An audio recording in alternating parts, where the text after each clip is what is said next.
Welcome to the Bob Priest Show of Life podcast. I'm your host, Bob Priest. Thanks for tuning in today's show. This podcast is dedicated to individuals and professionals who desire to learn more about the subject of health and wellness, as well as alternative technologies to better health and vitality. Let's get started.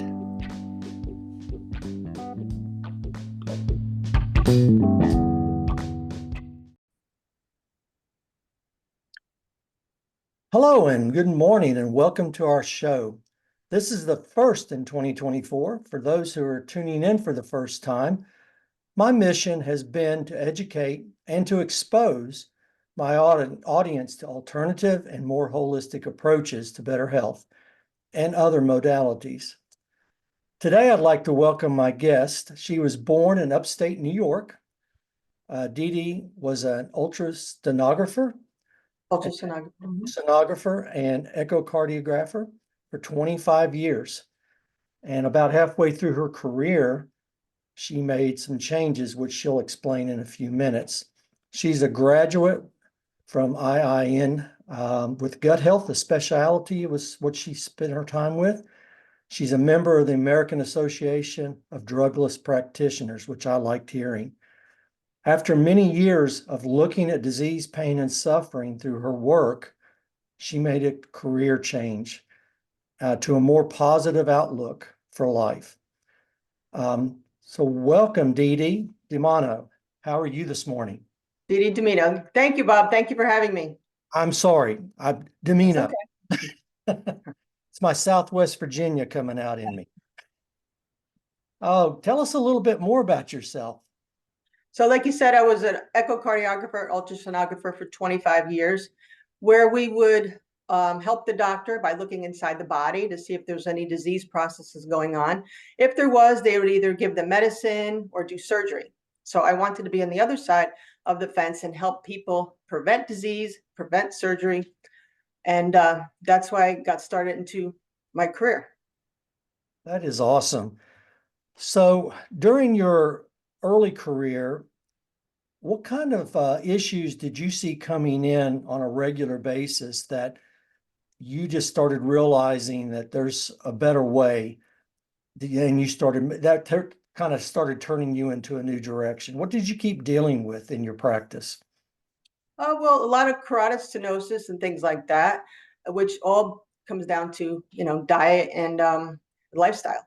But carotid stenosis, issues with the heart, calcifications on the heart, things like that. Things like that.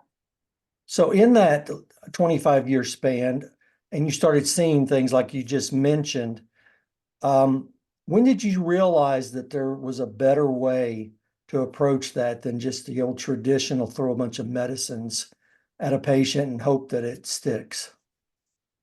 Yeah, so when doing ultrasonography, we have like a back seat, or actually a front row seat to what's going on inside the body. Mm-hmm. And I would see that, people's diet and lifestyle did affect their health, whether they can, see it or not. It's something that definitely can affect their health, how they eat, what their stress level, what they think, all that has to do with their health. Yeah. Now, back when we were in our 20s, and we thought we could eat anything and everything. We had cast iron stomachs. And so that's what a lot of us did, because back in my age, we didn't really know too much about holistic medicines and alternatives. Mm-hmm. So just eating whatever. And I was a very busy high school band director, teacher. So I was constantly stopping at fast food places with my kids or whatever. And over a period of time, things changed. What are some good practices that young people today, because they think they're invincible right now, what are things that young people today should be thinking about so that later down in life, they don't have some of the issues that you got to see firsthand? Well, what we put into our body, will it help us or hurt us? I mean, you have to realize that the food out there, the fast food, is not food. It's not nourishing our bodies. And that's why sometimes we're still hungry after we eat like McDonald's, because it's not nutrients. Our body's craving nutrients. So we have to give it nutrients, and then you won't overeat. So the food out there it's not really food. It's not nurturing our body to what we need it to do. It's filling a void in our stomach, but that's about it. Right. Exactly. Yeah. Exactly. Um, Satisfying kind of taste or something. right. I heard this statement, James Clear, who wrote a book called Atomic Habits, talked about what we do up front today. We will see the effects of it later on in life. And that goes true with what we eat today. We will eventually see the process of that time, either good or bad. If we put good in, good will come out later. If we put bad in, bad will come out later. Absolutely. And so after those years of being involved in in the Western world of medicine, when did you decide to make a change? And what was the pivotal point in your life that you just went, I can't do this anymore. I've got to find a better way? So I was in pain like 25 years of my adult life, I say. And when I mean, I had neck pain, back pain, head pain, even my knee. Um, it affected my mood, my relationships, my life. It was really impacting my whole life. Pain. I mean, but I had to show up for work, and more importantly, I had to be a mom. So I needed to figure out why I was having this pain. Now I have bulging discs, torn meniscus in my knee. You know, I have issues that's shown on MRI what the problem was, but I never had any surgery to fix it. But right now, I don't have the pain that I used to have, and it used to be like 5 to 6 days out of the week.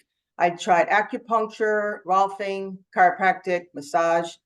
As you know, these are great healers. Nothing stuck with me. Nothing stayed with me. So I decided to do a complete overhaul of my diet. And I looked at foods I was eating. And some of the foods I was eating was causing pain. So everybody's different. So, you know, something, maybe tomatoes is not good for me, but it might be okay for you. So it's really a bioindividuality process that we look at. And of course, stress has to do with it. Can't heal if you're stressed out. And mindfulness. Mindfulness is big. Mindfulness is something we can't, you know, just put to the side. It's something very important. So I had to look at my food. I had to find ways to decrease my stress, manage my stress, and talk positive words to my body. That's really awesome. And so a lot of the foods in our world create inflammation in our body, don't they? Yes, they do. Absolutely. And not all foods interact with our bodies the same way. Yours is different than mine. Mhm. But is it fair to say if we spend time as an individual, if I spend time as Bob, being more aware of what my body is telling me when I'm eating, whether it's, are you eating slow enough? Are you chewing your food correctly so that the enzymes in your mouth can start working to help the digestion process? But those foods that I put in, how's my body reacting? Is that one of the skills that you teach people as you're going along, that your body really is your best healer if you'll just listen to it? Absolutely. So, you know, food causes inflammation, as does stress, but what we put in our body matters. And like you said before, you know, you can tell down the road if you ate something that you shouldn't have eaten. I almost can tell immediately what I shouldn't have eaten yesterday because I'll get pain in my body. So I still do the detective work on myself, and I'm still figuring out what foods are not right for me, but I pretty much have that under control, what I can and cannot eat. And it matters. I mean, if do you want to satisfy your hunger with the taste and have pain later? But it really has to do with what we're putting into our bodies. You Yeah, know, so pay the price now or pay the price later, right? absolutely. Um, so are there any particular foods that you have found as you've worked with your clients that tend to be very similar for most people that create these inflammations in the body? Well, a lot of people think it's just, you know, the bad foods like sugar, fried foods that they should stay away from, but that's not it. So everybody is different. I mean, it's citrus is one. So that includes tomatoes, hot sauce, ketchup. So you just have to feel what's what is it doing to your body? You could wake up in pain, and it could be because of the food you ate. So it's really different for everybody. So I can't really just pinpoint to one thing. For me, it's tomatoes. It's definitely one thing I cannot eat. And my son-in-law has that same issue. Mhm. So talk to us about your specialty. From what I read on your website, that you really specialize in gut. And of course, eating is a big part of that. And you also kind of hone in on women's health, more than a cross section of all people. So talk to us about that and explain what you do, because we want to make sure that this audience hears about what you're doing out there, and that these people that need to reach out to someone in your specialty will have that opportunity. Sure. So I work mostly with women who are in chronic pain, low energy, and they're looking to get rid of their pain, have more energy. So I help them do that and increase their energy, vitality, and joy so they can actively live life more. We all live, we just want to live more. Absolutely. That's awesome. I actually ran across a lady a couple of months ago that she specifically works with men in that category, and she helps men get off that extra around their waist. And she's been kind of a coach for me for that. But I was really impressed when I met you and we connected. I started looking at your website and the things that you've done. What really caught my attention was how how you really are out there, and you're on the news media. You've been recognized in different capacities. Tell our audience about that, because they may want to go look at some of that and see who you really are. Sure. I was on Health Coach TV. We did an interview with Dr. Shauna. And then I was on the Now Network, which is a Christian network on cable TV. It's on Roku. And a girl invited me onto her show to do a interview, and it's called Punish for Protecting. That's what she does. But it's like holistic channel. So she invited me to do hers on the Now Network. Oh, that's awesome. And do you have any material, any books that you've written that our audience could look at and find some information in? I definitely am working on writing a book, but I haven't written one yet. But you can always go to deededimino.com. From there, they can download my free starter kit. I have a video for a healthy smoothie, how to make a healthy smoothie. And we have a quick quiz, which will give you your pain and energy score. Also, they can book a quick consultation with me and see if I can help them. Well, that's awesome. I also do a 5-day challenge, which is called kickyourpaintotthecurb.com. We do that like quarterly, and it's a 5-day challenge, and it's fun, and you get to learn some things in my program. So it's going to have another one in February. That's really neat. So, I started this program last year, and it started, really, to be honest with you, out of me having a stroke. I had a stroke back on my 60th birthday. Wow. Happy birthday. And it wasn't something I anticipated. Like I had said earlier, back in my earlier days, I was the garbage can. I put things in that, and I knew, but I'm young and I was stupid and I didn't pay attention to my body very much. And I just kept on going. And a lot of times we can keep moving just because we have that inertia. But eventually that's going to stop if something doesn't work in our body. And that's what happened to me, because I was even a runner and a cyclist at that time. I wasn't overweight. I was doing a lot of healthy things. But what I really didn't realize is all the damage happened way back when. It caught up at that point. But during that experience, and I had plethora of medicines thrown at me. And I was one of these people, I didn't even like taking ibuprofen. But now I have this handful of stuff that I'm trying to choke down every day. And I couldn't decide if the stroke was what was making me feel so bad, or if it was the medicines that I was putting in my body that was keeping me lethargic and brain fog all the time. And of course, then COVID came along, and that just kind of really messed up the whole mix. But during that time, I really started looking at all different avenues. It's got to be something out there that I can get off of gabapentin, for example, that was supposedly helping me with the pain in my body from the stroke, and numerous other things. And I started hearing and talking to practitioners like yourself that were in a holistic space. And I was probably back in my earlier days, one of those people that, oh, that's hoodoo. That doesn't really make any sense. You know, I even thought that way about chiropractors until I was so down in my back at one point. It was out of desperation that I went to a chiropractor because the doctor wasn't doing anything except what?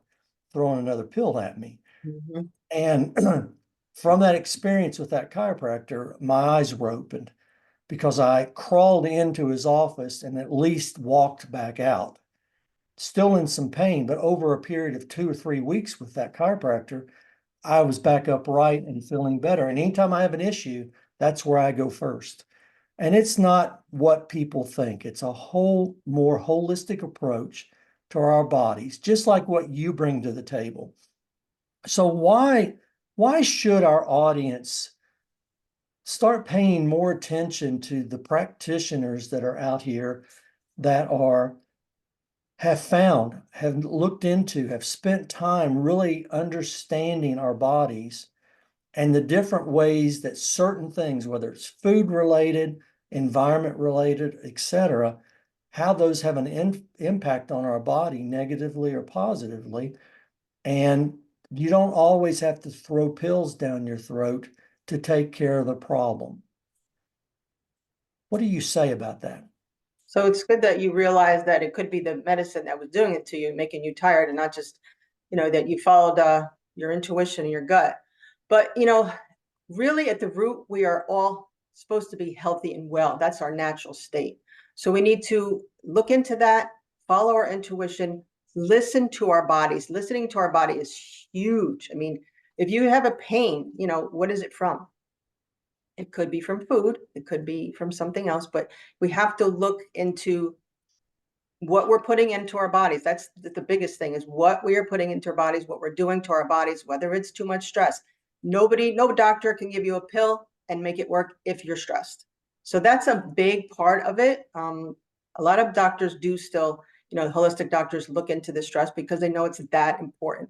And like I said, the mindset is big too. So it's just, to me, it's really the way to go, unless you want to just keep taking pills and not really address the issue. So looking into holistic medicine is definitely something I suggest, and listening to your body. Listen to your body. I know a lot of people, first thing they'll ask when they go to the doctors, my insurance cover this. And I know these are practitioner friends in the holistic alternative world. That's not something that they can use in their practice to help their clients for the most part. I find that to be very disconcerting because if we were able to go to these practitioners and our insurance would help with that, we would really change the way medicine is done today, wouldn't we? Absolutely, Bob. Absolutely. I hate to tell this story, but my mom's doctor once told her that the insurance companies really don't want you to be well. You're making money off your pills, off your visits, and things like that. So they don't really want us to be well. They don't want us to live long. Right. And I really tend to believe that, and not because of what I hear from people. I think from what I've experienced I'll turn 67 in 2 months. And in that time frame, I really feel like I figured it out that, when you walk into your doctor, and even today, but I have a really good doctor, and she practices in a more holistic approach. But prior to that, when I would go to a doctor, they'd kind of listen to you for 5 or 10 minutes. They'd pull out their pad and they'd write down a scribbly script and hand it to you, and you go get some kind of medicine to take care of yet another problem. And never once asked me anything that would help them understand that maybe the pain that I have in the back of my neck has nothing to do with something in the back of my neck. It may have something to do with what's going on in my gut. And you mentioned stress a little bit earlier. After I had my stroke, and a fairly young neurologist down at Duke University. I've really loved that lady. But she honed in on, because I asked her, I was in a stressful job. That just being a teacher is stressful more than people realize. And then you add on top of being a band director, where one guy's taking care of hundreds of people instead of just a room full of 30. And I said, how much does stress play into this? And she said, to be quite frank with you, Bob, I see more and more 30-year-olds having strokes that are healthy. When you look at them in every aspect, they're healthy. She said, so my belief level is starting to come to this area of stress has a tremendous effect on our bodies. On my wall behind me, I've got this big piece of paper with all the things that stress can do to our body that I share with my clients. And I've really come to believe that stress and the foods we put in our body that stress our body, really are tearing our bodies up. Do you agree with that thought process? 100%. So the foods we eat can be inflammatory to us, right? And Right. then when we're stressed out, it increases cortisol, which increases inflammation, which will exacerbate pain. So it definitely 100% agree with you there, Bob. I tell you, there's just so much to this holistic approach, and even we have a college near me, University Virginia Tech, and they have a medical school, and they do DO. They actually train DOs, which a DO, if nobody knows, is more holistic in their approach to medicine. And I have a young man at my church that I play in the worship band with that we had a little conversation the other day, and he's finishing up his last semester, and then he'll go out into his residency. And we were talking about the approach, and he says, yeah, I'm really thankful that I found a university that is being more holistic in their thought process. So maybe there's some changes coming. Who knows? I hope so. It's just that when they're older people, they just, accept what the doctor says. And, well, he knows what he's talking about. So I'm going to go take the pill. I'm going to go take the other pill, not Well, look at my lifestyle, not look at my diet. So it's, I hope their younger generation will look into that more. you made a good point too. We typically take whatever the doctor says.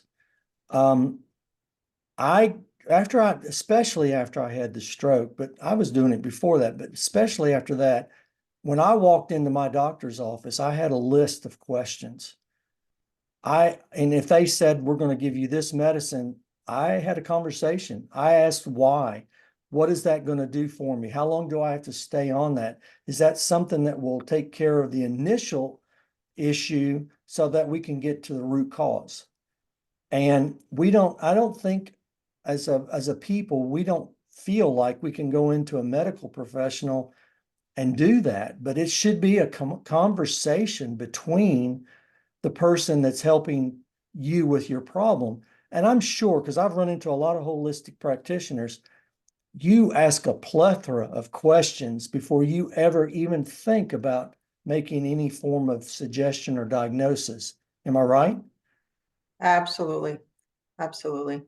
We And should be able to have that conversation and be able to know what this one drug can do to you or how long will you be on it. That's a great question you asked, and that's good. all you have to do is watch the commercials, and a new drug comes out, and it does this. It's supposed to help you with this, but then it may cause 20 Mhm. other things that they list, or they go really fast in their verbiage, so you really can't catch it unless it's subliminal, and it tells you all the things that could possibly happen, and Including death can be one of them. including death is usually the last thing that you don't hear. And I'm like, why would I put that in my body on the premise it may help what I'm initially dealing with? Let's find the real problem. Let's get to the root cause. And again, I keep coming back around, Dee Dee. It has to do with what we put in our body. It has to do how we treat our body.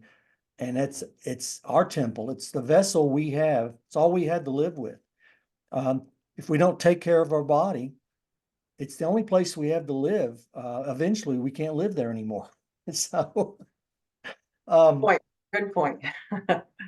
so tell us a little bit about yourself. What do you like doing? And now that you've gone into this new direction of life, how has that helped you to have a more fuller life in your own self, in your family? Well, I'm able to do more things. I have an active 16-year-old son, and he's very into soccer. So we're constantly going to practice games, pickup games. We're doing all that. I'm able to exercise again, which is big because I was afraid to exercise before because I just thought it would make the pain worse. So why exercise? So I'm able to do that. I'm pretty busy with my business and things like that. I'm active, I'm able to do the things I wasn't able to do before, even like field trips and being active with my family, just going out and, being social with my family. So just things that I wasn't really able to do before, I'm happy to do them now. I can do them. So it's good. And exercise is big. So, I'm back at the gym and not worried about hurting myself and just being more active. So because you had this pain in your life and doing some form of exercise was not helping that for a while, how did you work yourself back into that once you started having some success from changing your diet, etc.? What would you recommend to somebody on getting back into the exercise? And what if they have some pain? Can they still do something called movement or um, because it's important that our bodies are in a forward motion, right? Absolutely. Well, when we're in pain, we don't feel like doing anything. So even like walking could be a problem. You Right. don't even feel like because the pain is so intense, it's, it takes over our emotions. We're in a bad mood. We're short with people. I mean, it really changes our life. So just to get out of pain and be able to walk, just be able to walk around the block, whatever you want to do, just start with there. But to get out of pain first I think is the biggest motivator because then you'll want to do it. Right now, you don't want to do it because you barely could get to the kitchen to, make a cup of coffee or something. But I think it's just getting out of the pain and then work into a slow process of start with walking, start with the treadmill, whatever you can do. That's what I did. I had so much Yeah. pain after the stroke, and getting up and going from chair to the kitchen or going to the bedroom or whatever was almost an impossible task for a while, much less getting out to go walk around the block or anything of that nature. But my goal was always to be able to get back to that. And I Yeah. took baby steps. Mhm. And as we're growing up, we tend to we're at the beginning of the year. So what do we usually do in January? We have resolutions that Right. we go through for 3 weeks and then we're done the rest of the year. And I don't believe in those, but I definitely used to talk about them. And I'm going to the gym and I'm going to get back in shape. And 3 weeks into it, after I've missed 10 of those 3 weeks, 10 days in those 3 weeks, and my body's hurting. And I said, I'm going back to whatever I was doing. Mhm. Bad habits, bad way of looking at things. But, if I had learned what I'm learning in later life is to take smaller, more thought out steps into my process of my health, whether it's changing foods, changing the exercise that I do, how I approach life with the standpoint of stress and those types of things, it really makes a difference in our life, doesn't it? Absolutely. But when, like you said, when you're in pain, you don't even you can't even think about taking a walk. Right. It's just not part of it. It's not in you. So once you get out of the pain, even if just a little bit, you have that motivation and the want to to exercise to feel better. Because when you're in pain, it's just you don't want to do anything. You're just too uncomfortable, too much pain. So you don't even feel like doing anything. Get in the car to drive anywhere. You just don't feel like Absolutely. And that's what I had to get rid of in my body before I could get to the next levels. But so we have a lot of ladies that tune into this show and people that really are in pain. it. And so these ladies that are going to be listening, how can they get in touch with you, Dee Dee? What would be a good approach for them to at least reach out to you, have a conversation, consult with you, see if you're a good fit for each other? Sure. Well, go to DeeDeeDiMino.com or kickyourpaintothecurb.com. But if I could leave you with some final 3 tips they could try. Okay. Sure. So the first one is going to be to undiet your diet, eliminate foods for a week, add it back in to see how you feel. Does the pain get worse? Does the pain get better when you add it back in? Number 2, address your stress, because stress can cause increased cortisol, which causes inflammation, which can trigger and exacerbate your pain. So that's important. You can do things like meditate, do breathing exercises, walking your dog if that's, not stressful. And a breathing exercise, anybody anywhere can do it. And I call it the 5-3-6 breathing method. You breathe in for 5, you hold for 3, and you exhale for 6. You do that 3 times, and it will take you out of the fight or flight response and get you into the rest and digest. And that will lessen the aggravation of pain. Yeah. Number 3 is to reprogram your mindset. Unblock your healing by being aware of your words, especially to your body. Understandably, people will, say things like, "Oh, I hate my body. This pain's horrible. I'm not getting any better," but that's not helping. We need to say things like, "I am awesome. I am getting better. I love my body." This is a step that we cannot ignore. This is so important. I so agree with you. I mean, those other 2 points that you made are definitely important. And I did both of those. I do both of those. And the last one I've been doing for a long time, back when I was a teacher and early band director, I learned fairly early that most of my kids, their number one word is "I can't," or phrase. And I told them it wasn't in the dictionary. They can't use the word because it doesn't exist. And then I worked on having them reprogram with what comes out of your mouth. And you know this because you're saying this. What we say speaks so loud that what we hear, we can't ignore that. Absolutely. And so if I'm telling myself I'm fat, I'm ugly, I'm this, that, or the other, my brain doesn't know any better. It hears it, it believes it, and I program it. And so when we're unhealthy, when we have pain, when we're not feeling good about ourselves, the last thing in the world we should be doing is talking negatively about those things. Well, I'm so happy that you brought that up. And that gets into the last point before we say goodbye today. But you're a big believer in mindfulness, aren't you? Absolutely. Explain to our audience what that really is.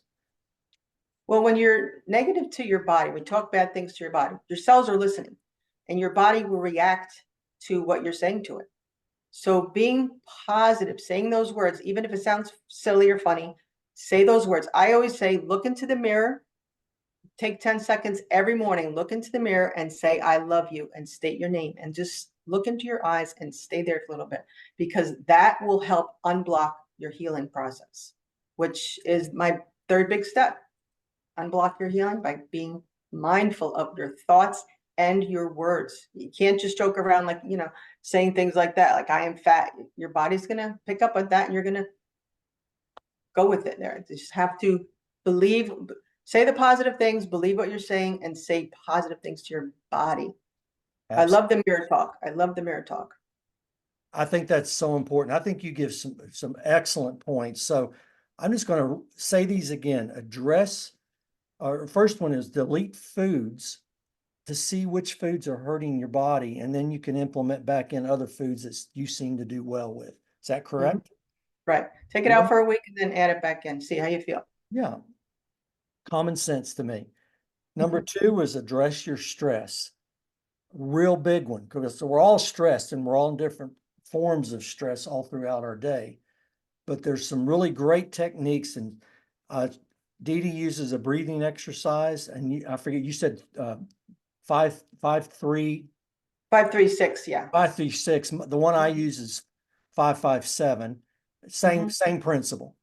Absolutely.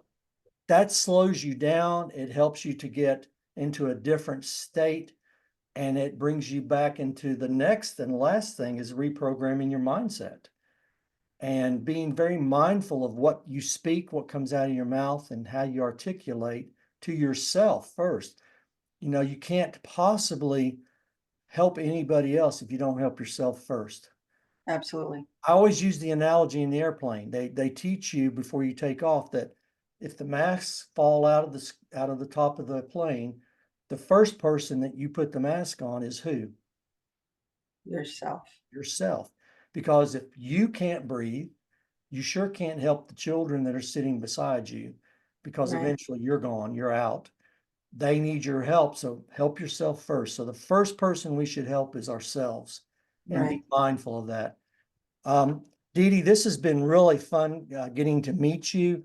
And I want to encourage our audience to reach out to Dee Dee at her website and to really, talk to her, have a conversation, and just see if she can help you with any of the areas in your life that you're dealing with right now. And to learn more about me and my mission, you can go to my previous podcast, or you can go to my website, bobpriestcoaching.com. Tune in next week for another guest to discuss alternative approaches to better health and to helping others understand what our holistic and alternative practitioners bring to your health. Have a great day out there, and come back and visit us again. Bye-bye. Thank you, Bob.